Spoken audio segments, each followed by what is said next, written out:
Hello बच्चों, welcome to Diya Academy YouTube channel. Today we are going to discuss a new topic of 9th ICSE and CBSE, that is thrust and pressure. तो बच्चों देखते हैं thrust और pressure क्या होता है और इसके कुछ न्यूमेरिकल्स भी देखते हैं और डायरेक्टली टॉपिक पे आते हैं thrust. तो पहले डेफिनेशन देख लेते हैं. thrust की डेफिनेशन क्या होती है? A force can be applied on a surface in any direction.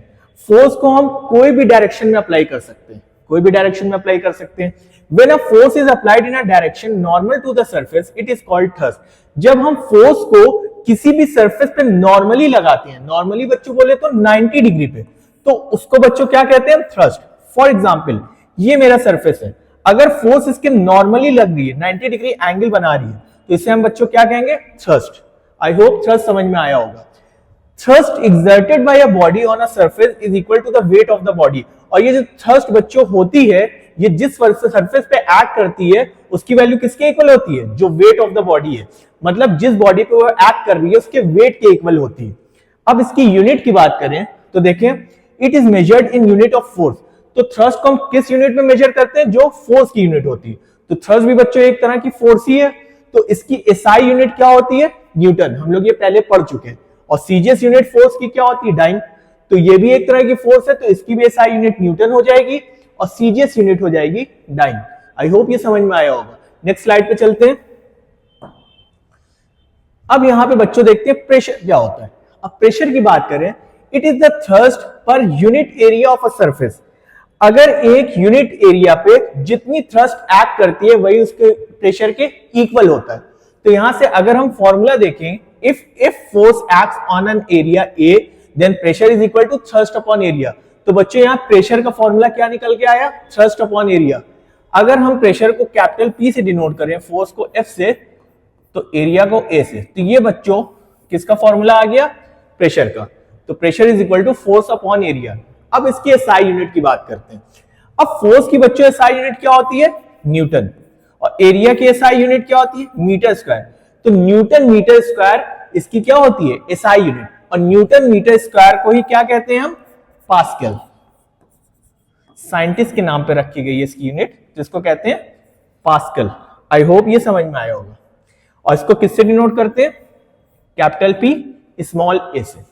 अब सीजीएस यूनिट की बात करें तो अब की फोर्स की कौन सी यूनिट रख दें? सीजीएस. और सीजीएस यूनिट क्या होती है? डाइन. और एरिया को किस में रख दें? सेंटीमीटर स्क्वायर में. तो ये इसकी बच्चों सीजीएस यूनिट हो गई. ठीक. और भी कुछ यूनिट्स होती है प्रेशर की, वो देख लेते हैं. जो अदर यूनिट्स होती हैं वो है बार और मिली बार.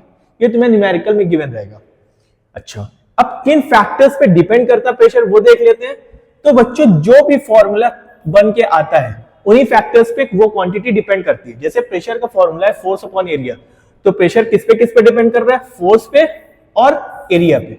तो यही दो फैक्टर्स पे प्रेशर डिपेंड करता है. अच्छा, फोर्स पे कैसे डिपेंड कर रहा है? Pressure is directly proportional to force, और एरिया पे pressure is inversely proportional to area. तो यहां से बच्चों अगर हम एक बात कंक्लूड करें, तो अगर बच्चों जिसका एरिया कम रहेगा उस पर प्रेशर क्या होगा? ज्यादा एग्जर्ट होगा. और जैसे जैसे बच्चों एरिया बढ़ेगा तो प्रेशर की वैल्यू क्या होगी?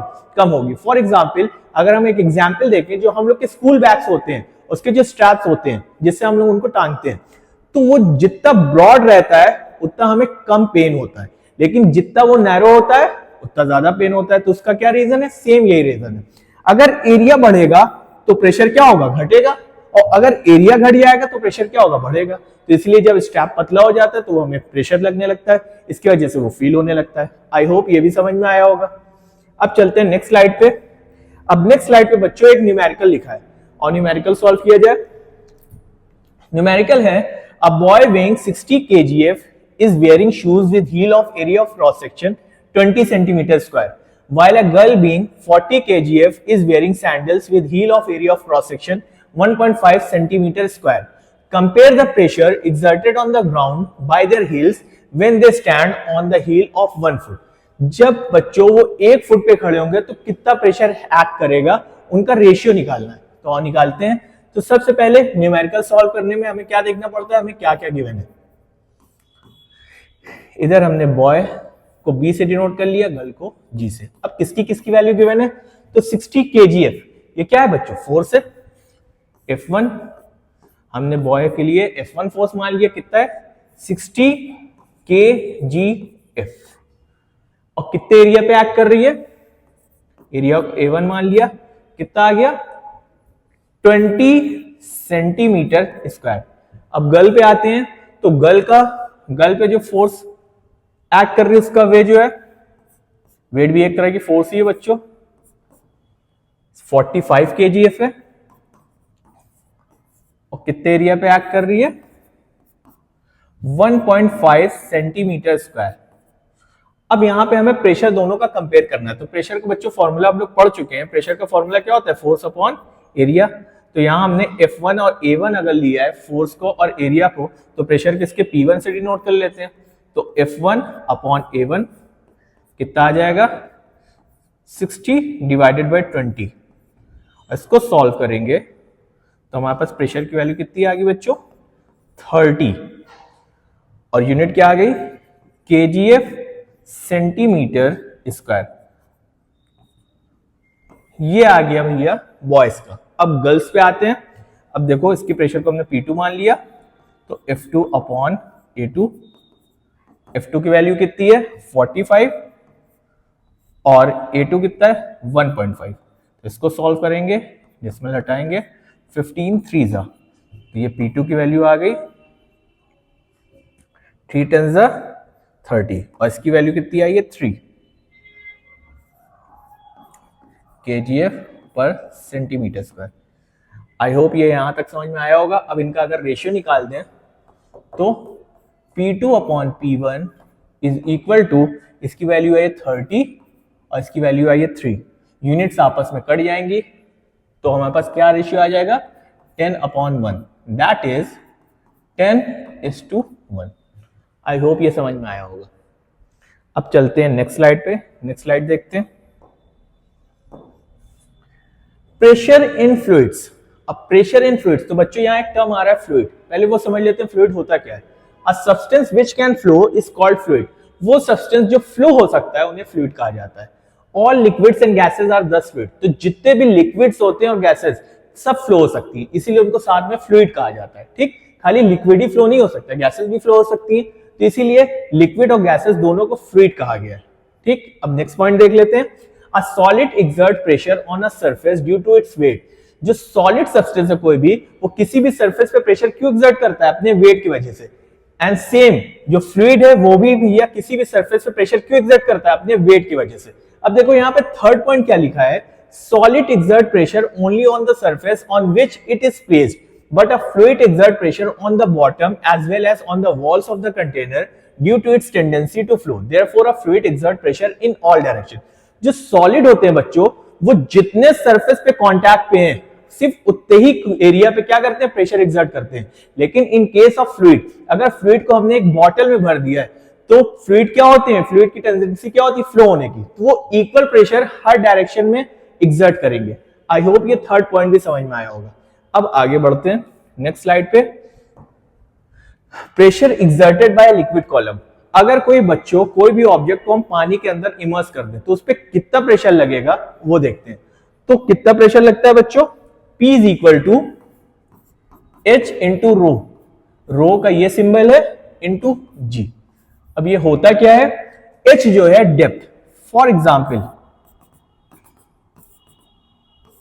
ये हमारा H हाइट है, ठीक, और हाइट हमेशा फ्री सरफेस से नापते हैं।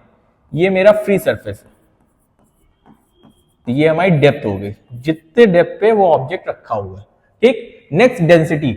अब जिस ये लिक्विड में डूबा हुआ है उसकी खुद की कोई डेंसिटी होगी, तो उसको डेंसिटी कह दिया गया, और G क्या? Acceleration due to gravity. I hope ये समझ में आया होगा।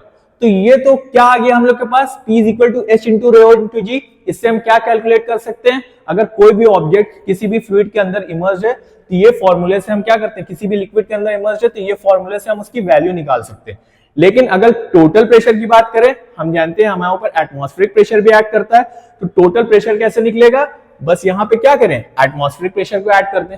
तो एटमॉस्फेरिक प्रेशर और pressure exerted by the liquid column दोनों को ऐड कर देंगे तो हमारे पास टोटल प्रेशर की वैल्यू आ जाएगी। आई होप ये समझ में आया होगा। अच्छा, अब देखते हैं किन फैक्टर्स पे प्रेशर डिपेंड करता है। तो हम बच्चों बता चुके हैं, जो भी फॉर्मूला है और उसमें जो जो क्वांटिटी मेंशन रहे वहीं पे वो चीजें डिपेंड करेंगी। तो P is equal to H into rho into g. तो प्रेशर किस पे डिपेंड कर रहा है? एक height from the free surface जो कि उसकी डेप्थ कहलाएगी, next density of the liquid पे, और third acceleration due to gravity पे।